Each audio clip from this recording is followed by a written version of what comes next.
नमस्कार, आप देख रहे हैं TV9 राजस्थान। मैं हूं अम्बेश श्रीवास्तव और एक बार फिर बात, क्योंकि कल राजस्थान की विधानसभा सत्र शुरू हो जाएगा और ये सीएम भजनलाल सरकार के सामने दूसरा बजट सत्र है और इसमें कई सारी चुनौतियां हैं सरकार के सामने, विपक्ष के सामने।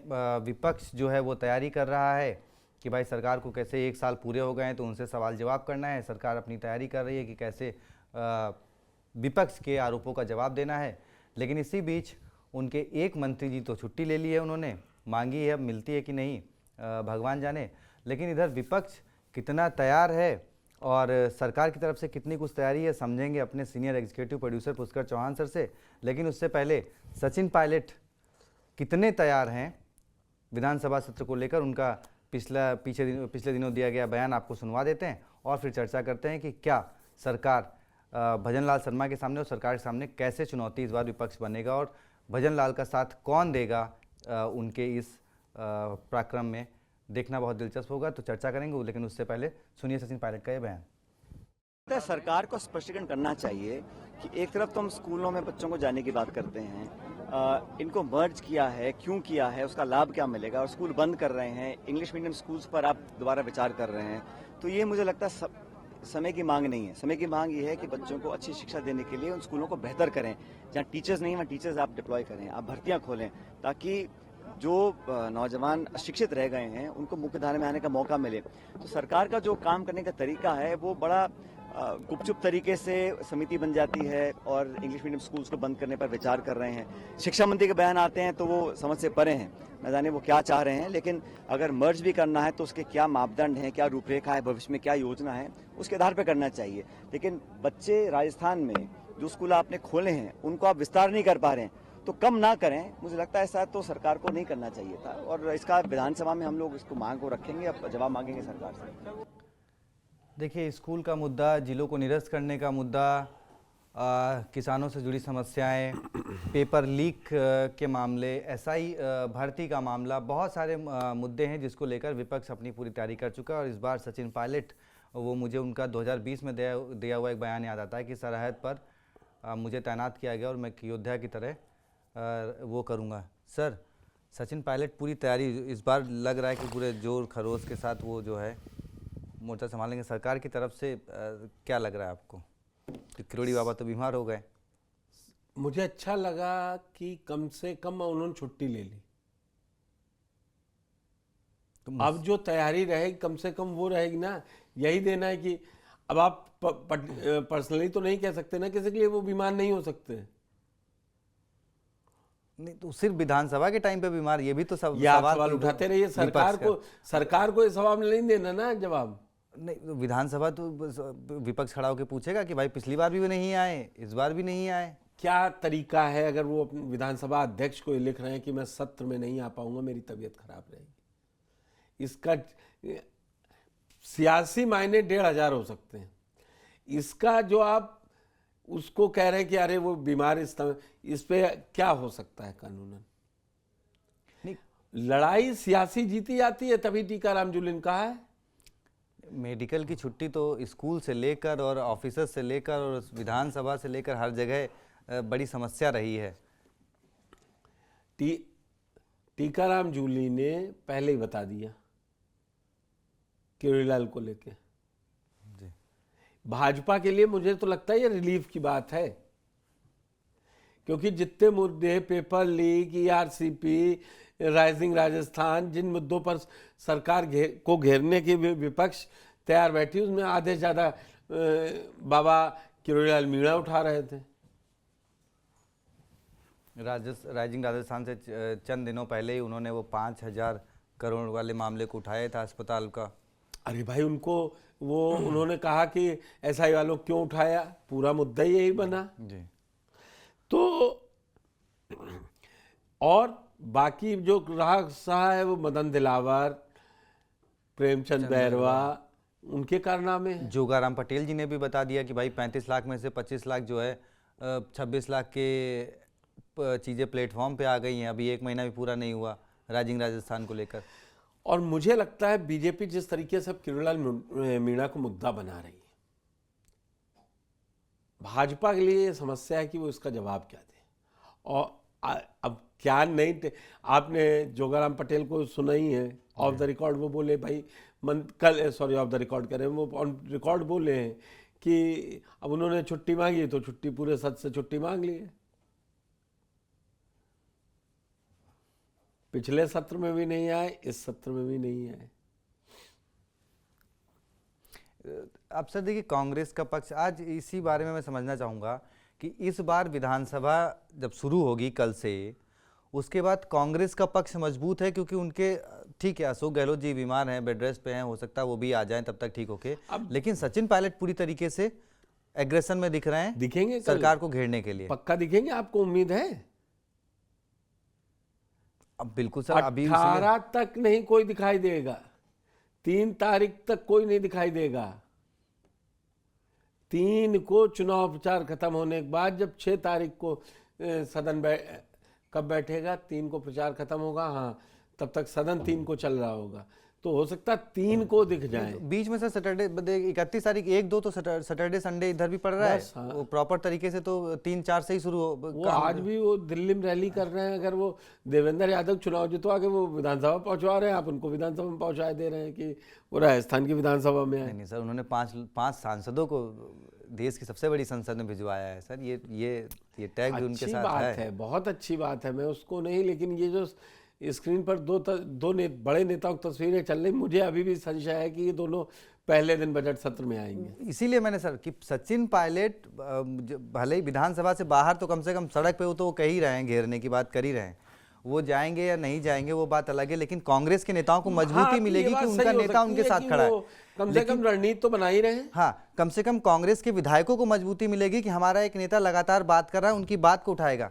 बीजेपी की तरफ सीएम भजनलाल शर्मा कमजोर पड़ते हुए दिखाई दे रहे हैं, क्योंकि उनके मंत्री छुट्टी ले रहे हैं। वसुंधरा जी पिछली बार भी थोड़ा सा उनका एक बयान खूब वायरल हुआ था, अब इस बार भी वो सबसे पहले उनसे मिलने गए, तो वो कम से कम अपने नेताओं को एकजुट करने की कोशिश कर। कितने बजे से? 11 बजे से 10 बजे से? 11 बजे सर। 11 बजे से है ना जी। कल इस पे ज्यादा ठीक रहेगा चर्चा। नहीं फिर तो सर कल शाम को बने कौन कौन आया क्या रहा, लेकिन अभी वो जो तैयारी है उसमें कौन पक्ष आपको भारी दिख रहा है, कौन हल्का दिख रहा है, जिस नजरिए से अगर सदन के अंदर, और ये मिड ऑफ सेशन है, विपक्ष मजबूत हो नहीं पाता है, उठा के एडजस्ट कर देंगे। अब ये देखना है कि उनकी तबीयत अब ठीक हो गई है कि नहीं ठीक हुई है, स्पीकर की वासुदेव देवनानी जी की, उनका क्या है। आज बैठकें हुई हैं, आज बीजेपी ने पूरी रणनीति बनाई है, लेकिन कल उनके घर पे बैठक भी हुई, तो इसका मतलब कि वो स्वस्थ हैं, तभी उन्होंने सर्वदलीय बैठक बुलाई, बातचीत हुई, चर्चा हुई। तो वो वहाँ पे जो मसला है ना अम्बेश, वो मसला सारा इस बात पर अटका है कि देखिए सब्सटैंशियल झगड़ा आज करके कोई होगा नहीं, इन्हीं ऐसे मुद्दे छुए जाएंगे, किसानों को नहीं मिल रहा है, ये किया है, रोजगार नहीं मिला है, एसआई भर्ती वाले भटक रहे हैं, ये क्या हो रहा है, और इन सबको हवा मिलेगी डॉक्टर किरोड़ीलाल मीणा से। वो तो है नहीं। नहीं। अब आप समझे मैंने क्यों कहा कि वो बीमार है जी। आज आप सवाल जो जनता के मन में भी होगा, क्या मान गई वसुंधरा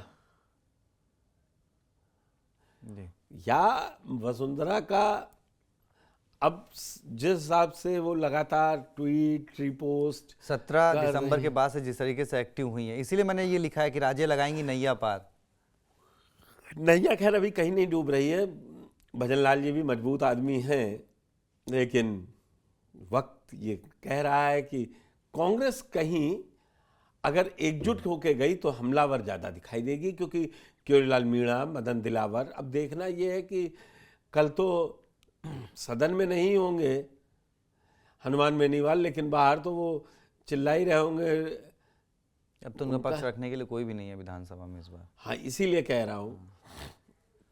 वो बात अलग है कि उन्होंने चैलेंज किया है कि सचिन पायलट, अशोक गहलोत, गोविंद सिंह डोटासरा अपनी अपनी पार्टी बनाकर लड़ें और जीत के दिखाएं। बात सही है, हम जिसमें फर्स्ट हैं वही वाला चुनाव करवाओ, तो अपनी पार्टी बना के लड़े, तो काहे पत्नी लड़ाई कर तक लाया होता। वही सचिन पायलट तो कम से कम 5 सांसद जिता लाए। ये गलत बात है। और इस टाइप के चैलेंज नेता जो बड़े नेता होते हैं उनको इस तरीके की ओछी बात करनी ही नहीं चाहिए कि आओ तुम जीत के देख लो, ये कर लें। लोकतंत्र है, देखिए, जनता मालिक है। अब जनता अगर कोई भी ये चैलेंज करता है मैं हार नहीं सकता, मुझे कोई हरा नहीं सकता, देखिए विधान मैं अजय हूँ, सुनिए जी उसका सबसे बड़ा आंसर यही है कि मतलब आप जनता पे विश्वास नहीं करते, आप जनता को भी टेकन फॉर ग्रांटेड ले रहे हैं। आपने चाहे जितने काम हुए हैं, आप ये कह रहे हैं जनता आएगी तो मुझे वोट देगी। मैंने देखिए उपचुनाव से पहले कहा था कि इस बार हनुमान बेनीवाल के लिए मुश्किल है, क्योंकि जितना वो बड़बोलापन कर रहे हैं वो उन्हें महंगा पड़ेगा। बोल दिया, मैंने भी मान लिया था, आपकी बीच चुनाव में ही मान लिया था। और अब राजकुमार राउत की तरफ से 3, अब सबसे बड़ी बात है कि राजकुमार राउत की तरफ से भले ही 4 विधायक हो गए हैं उनके, अब वो सरकार की तरफ से रखते हैं या फिर कांग्रेस की तरफ से साथ देते हैं विपक्ष में। अब यही देखने वाली बात होगी।